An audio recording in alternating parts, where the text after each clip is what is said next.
हम अनोखा झा अपन समस्त मिथिलावासी के गोर लगै छी। आइ हम मधुश्रावणी पाबनि के टेमी दगै के गीत गाबि रहल छी। सुनब जरूर और कमेंट कऽ कऽ कहब केहन लागल। वीडियो के लाइक करब।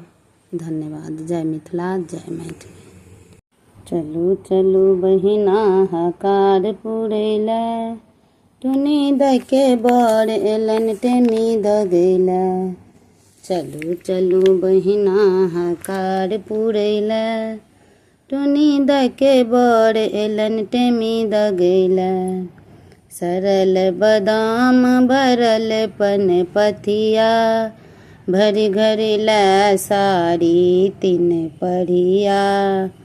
टुनी दल नवका पटोर एलैया, टुनी दै के बर एलन टेमी दगैले।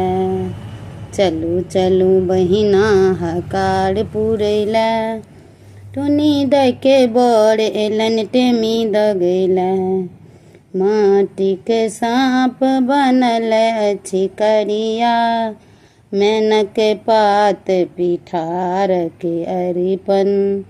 बीच में सिनूरक ठोप शोभैया, टुनी दै के बर एलन टेमी दगैले। चलू चलू बहिना हकार पुरैले, टुनी दै के बर एलन टेमी दगैले। भरि पन पथिया जाही जूही, कथा कहै छथि से होइ छथि कूही।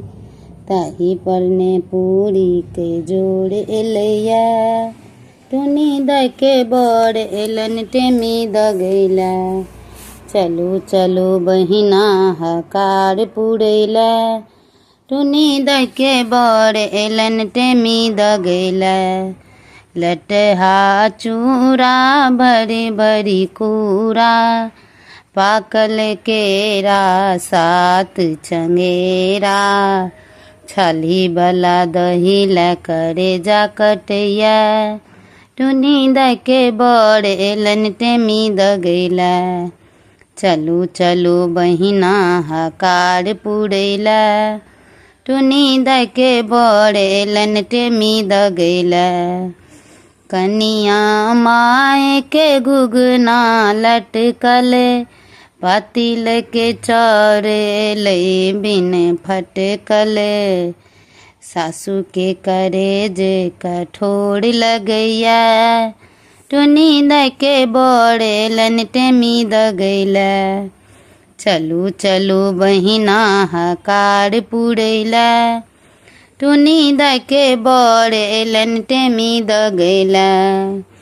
उथल पुथल में छथि विध करी, दीपक टेमी सटलथ ओही घड़ी। टुनी दै के आँख सँ नोर बहैया, टुनी दै के बर एलन टेमी दगैले। चलू चलू बहिना हकार पुरैले, टुनी दै के बर एलन टेमी दगैले। धन्यवाद। जय मिथिला, जय मैथिली।